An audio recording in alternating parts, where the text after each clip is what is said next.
प्रकृति आमतौर पर हमें जितनी सुंदर और सरल नजर आती है, उसका भयानक रूप उतना ही भयंकर देखने को हमें मिलता है।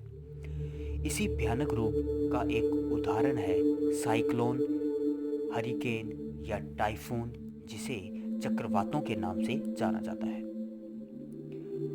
इन चक्रवातों को अलग अलग जगहों पर अलग अलग नामों से जाना जाता है, जैसे उत्तरी अटलांटिक महासागर और उत्तरी प्रशांत महासागर में उठे चक्रवातों को हरिकेन के नाम से जाना जाता है।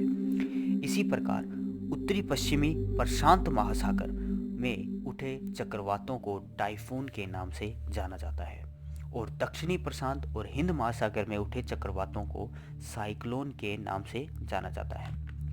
अभी हमारे देश भारत पर भी एक चक्रवात का कहर छा रहा है। इस चक्रवात का नाम रखा गया है अम्फान चक्रवात, जिसे अब महाचक्रवात की श्रेणी में रखा गया है, यानी सुपर साइक्लोन। 1999 में ओडिशा में पहुंचे साइक्लोन के बाद अम्फान को भी सुपर साइक्लोन की श्रेणी में रखा गया है। सुपर साइक्लोन की श्रेणी में रखे गए इस चक्रवात की स्पीड 155 किलोमीटर प्रति घंटे से 165 किलोमीटर प्रति घंटे की होगी।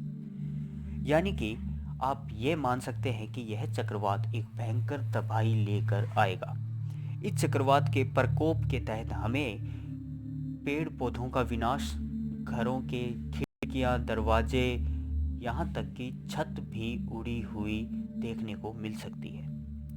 एनडीआरएफ यानी राष्ट्रीय आपदा मोचन बल के महानिदेशक एसएन प्रधान ने 18 मई को इसकी घोषणा की थी कि यह तूफान बहुत ही प्रचंड तूफान होगा, तो इसलिए कोई भी मछुआरा समुद्र में 21 मई तक ना जाए।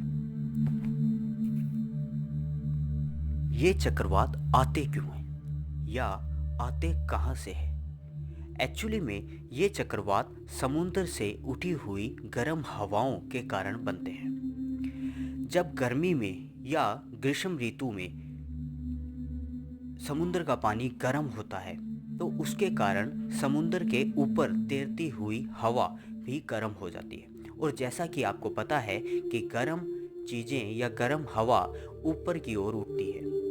ऐसा होने पर समुद्र के तल और गर्म हवाओं के ऊपर जाने के बीच एक स्पेस क्रिएट हो जाता है और उस स्पेस को भरने के लिए ठंडी हवाएं बहुत तेज गति से कहीं दूर से आती है।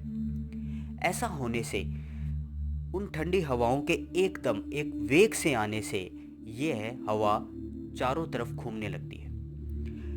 इस घुमाव के कारण ही वहां पर मौजूद बादल, पानी और ये सब चीज़ें उस हवा के साथ तेज गति से घूमने लगते हैं और चक्रवात का रूप धारण कर लेते हैं। अम्फान चक्रवात भी इसी प्रकार का एक चक्रवात है जो हमारे भारत के पश्चिम बंगाल तट पर दस्तक देगा।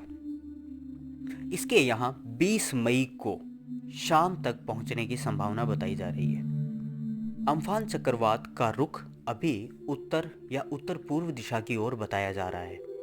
हालांकि ऐसा कोई निर्धारण नहीं होता, क्योंकि ये अपनी दिशा कब बदल ले इसका कोई अंदाज़ा नहीं लगाया जा सकता। लेकिन अभी जिस स्पीड से ये आ रहा है वह उत्तर या उत्तर पूर्व दिशा में ही जाएगा। इससे पश्चिम बंगाल को तो भारी नुकसान होगा ही, इसके साथ ओडिशा और कई तटीय इलाके, भारत के तटीय इलाकों पर इसका असर देखने को मिलेगा और साथ ही साथ यह हमारे पड़ोसी मुल्क बांग्लादेश पर भी अपना कहर बरपाएगा। यह चक्रवात पश्चिम बंगाल के दीघा और हटिया के बीच पश्चिम बंगाल और बांग्लादेश के तटों से टकराएगा।